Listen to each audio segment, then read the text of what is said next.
I own a small warehouse on the outskirts of a suburban neighborhood. It's nothing fancy, just a 10,000 square foot building I use for my furniture restoration business. The warehouse sits on a decent-sized lot with plenty of parking space, which I need for my employees and customers dropping off antiques for repair.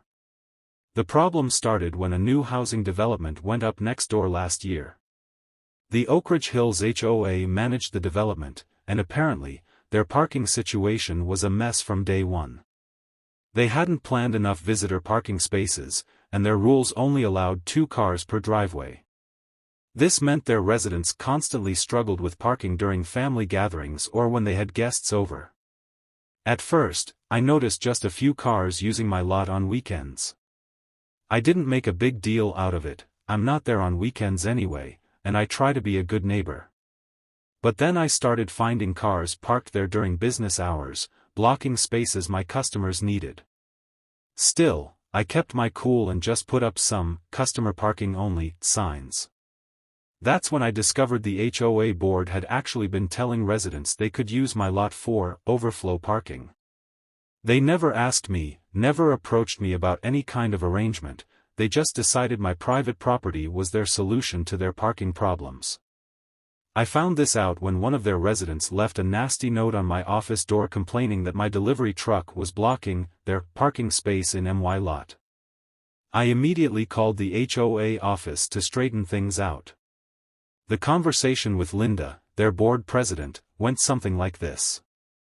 "Oh, we assumed it would be fine since you're not using all the spaces anyway," she said dismissively. "It's helping maintain our property values by keeping our streets clear. You should be happy to help the community." When I explained that I needed those spaces for my business, she actually laughed. "Well, we've already included it in our community newsletter as approved overflow parking. You can't just suddenly take it away, our residents are counting on it." That's when I realized I needed to take decisive action. They weren't just taking advantage of my property, they were acting like they had a right to it. Time to teach them a lesson about property rights. First, I did everything by the book. I had my lawyer send an official cease and desist letter to the HOA board, clearly stating that their residents had no right to use my private property for parking. I also demanded they send out an immediate correction in their newsletter and email blast to all residents. They ignored both requests. I then invested in proper signage, big, clear, private property, unauthorized vehicles will be towed, signs posted everywhere, along with the name and number of the towing company as required by local law. I put them at every entrance and several spots around the lot. I also installed security cameras to document everything, knowing the HOA might try to cause trouble. The HOA's response? They sent out an email to their residents saying my signs were unenforceable, and that they had established rights to use the parking lot since they'd been doing it for months. They even had the nerve to tell residents to ignore my intimidation tactics and continue parking as usual. For 2 weeks, I documented everything. I took photos of the illegally parked cars, recorded the times and dates, and kept copies of all communication with the HOA. I also made sure to document how the unauthorized parking was affecting my business, customers unable to find parking, delivery trucks having to wait, and even some clients taking their business elsewhere because they couldn't access my warehouse. Then I arranged everything with a local towing company. They were more than happy to help, especially when I showed them the documentation proving these were unauthorized vehicles on private property. We agreed they would patrol my lot regularly and immediately tow any unauthorized vehicles. I decided to start the operation on a Saturday morning, prime time for HOA residents using my lot. I knew there would be chaos, but I was prepared. I had my security cameras rolling, copies of all legal documentation on hand, and the police department's non-emergency number ready in case things got heated. The Saturday morning operation kicked off exactly as planned at 6 a.m. I was there early, coffee in hand, security cameras rolling, watching from my office window. The towing company sent 3 trucks, and they worked with military precision. By 8 a.m., they had removed 15 cars from my lot. The chaos began around 8:30 a.m. when people started waking up and discovering their cars were gone. At first, it was just confused residents walking around the lot, thinking they had forgotten where they parked. Then the phone calls started, people calling the numbers on my signs, demanding to know where their vehicles were. The HOA's reaction was exactly what I expected. Linda, the board president, came storming over with 2 other board members in tow. They were red-faced and screaming about illegal towing and community rights. I simply pointed to my security cameras and reminded them of the multiple warnings they'd ignored. "This is outrageous," Linda shrieked. "We'll sue you for this. You can't just tow people's cars without warning." I calmly pulled out my documentation folder. "Actually, I can. Here's the cease and desist letter you ignored, dated photos of all the warning signs posted 2 weeks ago, copies of the emails where you told residents to ignore my signs, and a statement from my accountant showing business losses due to your residents blocking customer parking." The best part was when they threatened to call the police. I encouraged them to do so. When 2 officers arrived, they quickly confirmed that I was completely within my rights.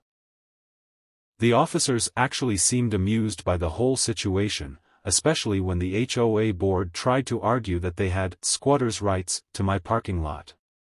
Throughout the day, angry residents had to pay hefty towing fees to retrieve their vehicles. Each time someone came back from the tow yard, they looked angrier than the last. But their anger wasn't directed at me anymore, they were furious with their HOA board for misleading them. By late afternoon, the scene had turned into an impromptu HOA meeting in the street.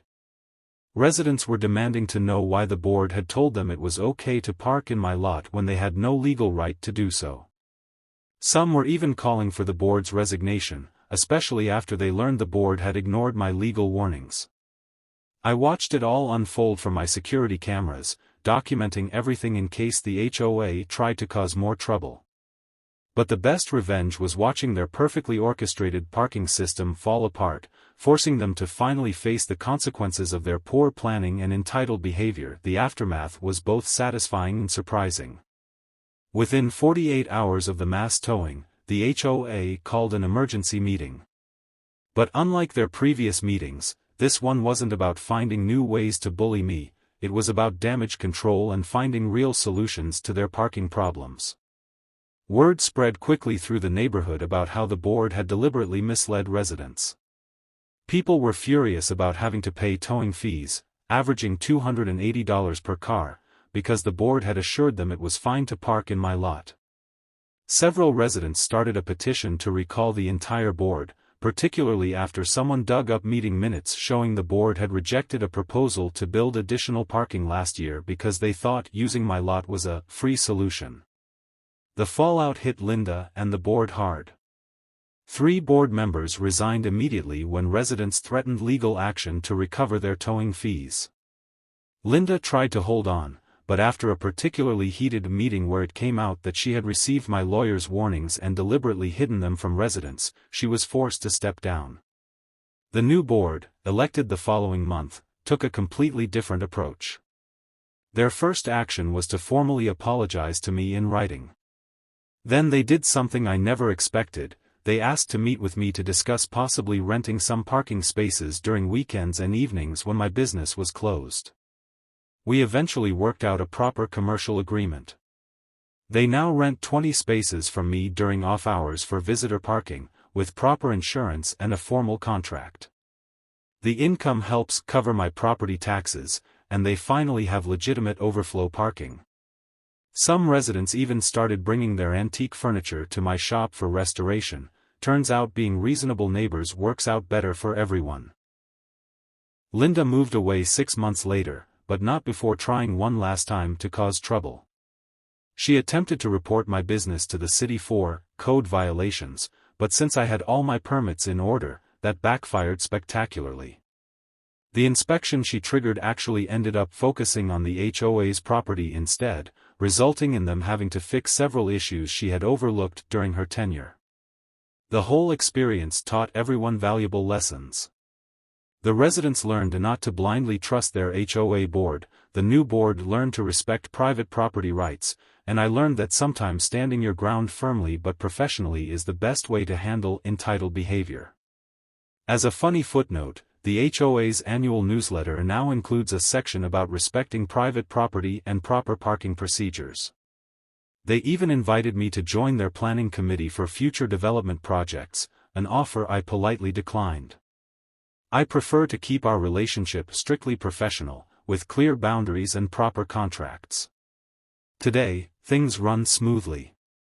The parking lot has clear signs designating which spaces are for HOA use during specific hours, my business operates without interference, and the neighborhood has become a much more pleasant place.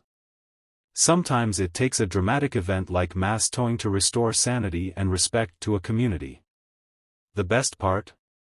Every time I see a correctly parked car in the designated HOA spaces, displaying their proper parking permit, I smile knowing that entitlement and bullying didn't win.